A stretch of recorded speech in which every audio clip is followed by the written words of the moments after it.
Mon cher François, on aura eu une saison régulière haute en couleurs, des séries exceptionnelles et une finale de la Coupe Stanley qui est venue couronner le tout d'une façon incroyable.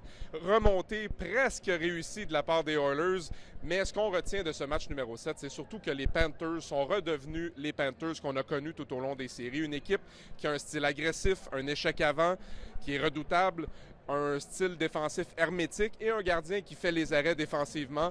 Et c'est ce qui a fait la différence. On a vraiment vu des Panthers de la Floride qui ont été capables de fermer le jeu et de limiter l'attaque des Oilers dans ce 7e match. Ben moi, ce que j'ai trouvé des Panthers, justement, c'est qu'on dirait, puis je sais là, que ça va sembler exagéré, mais on dirait qu'ils ont commencé à prendre ça au sérieux ce soir. Oui. C'est comme si à 3-0, il y avait une avance et puis ils se disaient, bon, ben il n'y a rien qui presse, il n'y a rien qui presse. Ce soir, il y avait quelque chose qui pressait parce que c'était la fin si tu ne gagnes pas.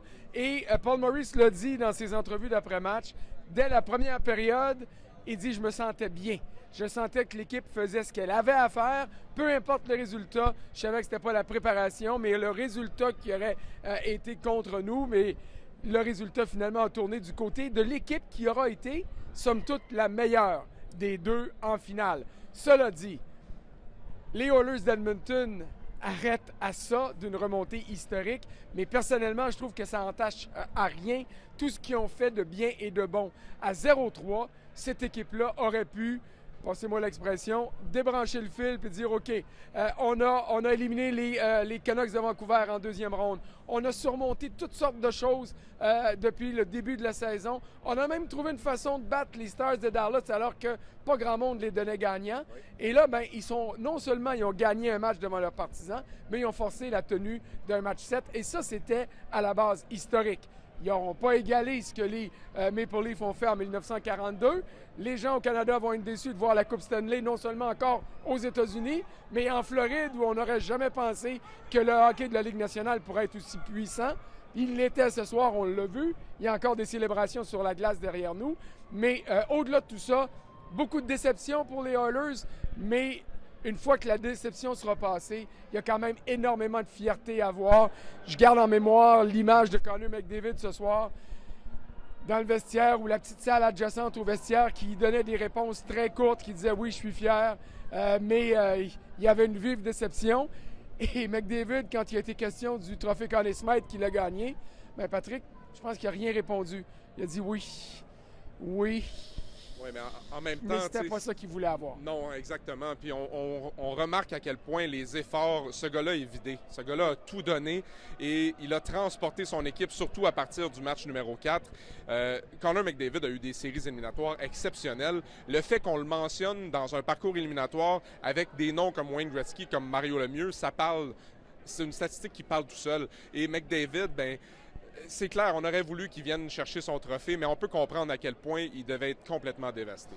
Dévasté du résultat, puis dévasté du match de ce soir. Oui. Parce que ce soir, sur les médias sociaux, les gens qui regardaient ça disaient « Bon, McDavid doit en donner plus. » On est tous d'accord que McDavid doit en donner plus, mais dans le fond, c'était pas que McDavid n'essayait pas d'en donner. C'est que Alexander Barkov, Aaron Ekblad et Gustav Forsling se sont mis à 3 contre lui. Et ils ont réussi à le contenir.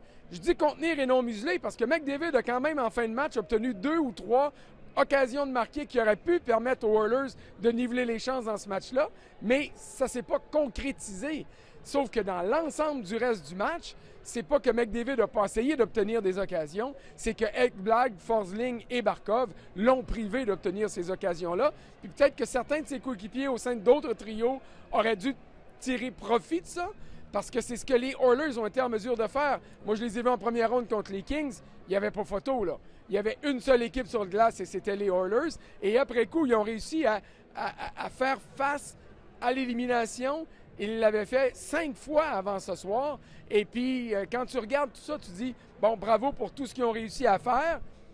Mais ce soir, les Panthers ont offert une opposition qui permettait de contenir les Oilers et de les empêcher d'aller chercher le ou les buts qui auraient fait la différence. Et ils nous ont démontré ce que ça prend pour gagner une Coupe Stanley aussi, parce que ça prend une équipe qui va appliquer un plan de match à la lettre, comme les Panthers l'ont fait. C'est pas facile de maintenir ce genre de jeu-là, parce que c'est agressif, c'est exigeant physiquement, et à un moment donné, ça a peut-être affaibli un peu les Panthers à un certain point dans cette finale-là parce que les Oilers avaient tellement d'énergie et les Panthers n'arrivaient pas à imposer leur style de jeu. Et Paul Maurice le dit souvent, quand je vois mon équipe jouer comme elle l'a joué en première période, ben là, c'est là où je reconnais que, OK, là, on est notre équipe, on est nous. Puis à ce moment-là, il a toujours été confortable tout au long des séries. Quand il a vu ce visage-là de son équipe, il a toujours été extrêmement confiant.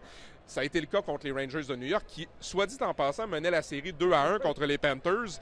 Et à ce moment-là, on dirait que les Panthers ont redoublé d'ardeur en zone neutre, en zone offensive, en zone défensive, le gardien qui a fait les arrêts. Et cette équipe-là nous démontre que non seulement il faut avoir une structure, il faut aussi avoir de la profondeur. On parle de gars comme Barkov, comme Ketchuk, comme Verhaeghe, Reinhardt, on en passe, mais des gars comme Anton Lundell, des gars comme Luos Tarinen, des gars comme Rodriguez qui ont marqué des buts importants, c'est ce que ça prend. Donc, bâtir une équipe, quand on parle du futur, notamment du Canadien de Montréal, ben ça prend un top 6, mais ça prend aussi un troisième et un quatrième trio, et c'est souvent ces joueurs-là qui vont faire la différence. Le top 6 donne les spectacles, le top 6 récolte les statistiques intéressantes, et ça, c'est très bon en saison régulière. En première moitié de saison régulière, parce qu'après ça, on dit « Oups, on vient de passer à une deuxième étape jusqu'au match des étoiles. Après ça, il y a une troisième étape. Après ça, il y a le dernier droit des séries. » Et c'est là que tu vois la différence entre les équipes qui ont plus de profondeur, qui sont plus capables de faire face aux contraintes physiques qui sont nécessaires pour gagner. Et là, ben, tu te tournes vers les séries. Première ronde.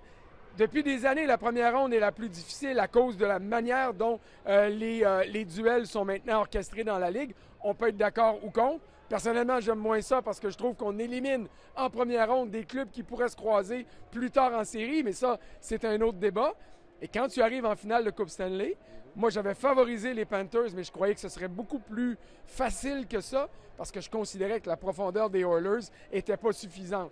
Mais les Oilers ont prouvé qu'il y avait de la profondeur contre Dallas et ils l'ont prouvé en effectuant une remontée de 3 matchs pour pousser la série à la limite. Oui, parce qu'on dit toujours on veut faire partie du premier tiers de la Ligue. Faire partie du premier tiers, c'est loin d'être une garantie. Regardez les Hurricanes de la Caroline, regardez les Rangers de New York, regardez les Blues de Boston qui ont dominé la Ligue l'an dernier, se font sortir au premier tour et encore cette année une très bonne saison, perdent contre les Panthers. Les Maple Leafs de Toronto. Je veux dire, on est là. On a des équipes qui sont sensationnelles en saison, des marqueurs de 60, 65, presque 70 buts Matthews cette année. Les séries arrivent, mais les vedettes sont contenues. Et autour, bien, qui prend la relève? Il manque de profondeur. Et le mot de la fin peut-être, François, les Panthers de la Floride ont fait face à l'élimination une seule fois tout au long de leur parcours éliminatoire. C'était ce soir pour le 7e match de la Coupe Stanley. Ils l'ont emporté. Les Oilers avaient subi 6 fois et ont fait face à l'élimination et finalement ben, ont perdu. Donc, sous pression, là, les Oilers ont quand même livré la marchandise, mais est-ce qu'ils ont manqué un petit peu d'essence dans un match comme celui-là ou est-ce que malgré tout on était dans la bagarre? Moi, je te dirais que ce qui me réconforte avec les séries de la Ligue nationale puis la série finale dans un 7e match, c'est que ce soir, c'est pas un club qui a perdu. Les Oilers n'ont pas perdu ce soir. Ce sont les Panthers qui ont gagné. Et on a eu un match à la hauteur d'un match numéro 7. On a eu des séries qui ont été enlevantes. La première ronde, ça a été sensationnel. On peut repenser à des moments de la première ronde. Moi, j'ai un bémol par rapport aux séries, c'est qu'elles sont trop longues. On a attendu trop longtemps avant d'amorcer la série finale. Oui, en raison des déplacements, pas toujours évidents. Tous les journalistes l'ont appris à leurs dépens. Les déplacements n'étaient pas évidents entre Edmonton et la sud de la Floride. C'était donc nécessaire d'avoir 2 jours entre chaque partie quand il y avait des déplacements. Mais moi, je trouve que c'est un peu trop long. Moi, gagner la Coupe Stanley le 24 juin, alors qu'on doit tout de suite faire les valises puis s'en aller au repêchage à Las Vegas, cette coupe-là aurait pu, et personnellement, je dis aurait dû être gagnée il y a 7 à 10 jours. Il me semble que ce serait plus sain pour le hockey et pour les amateurs. Mais sauf qu'à soir, ici en Floride, il n'y a pas un chat qui se préoccupe que ce soit Saint-Jean-Baptiste, pas parce qu'on est en Floride et non au Québec, parce qu'ils ont gagné la Coupe Stanley. Et comme le train de la LNH n'arrête jamais, on pourra te voir au repêchage à Vegas dans quelques jours. Évidemment, ce sera une semaine déterminante pour les équipes de la LNH, surtout pour le Canadien de Montréal. On attend, on rappelle qu'ils ont le 5e choix au total pour le moment, à moins d'une transaction. Donc, François, on te souhaite un excellent repêchage. Merci. Et pour les amateurs de hockey, bien, on vous dit à très bientôt et aussi à la saison prochaine pour les activités du Canadien. Bon été!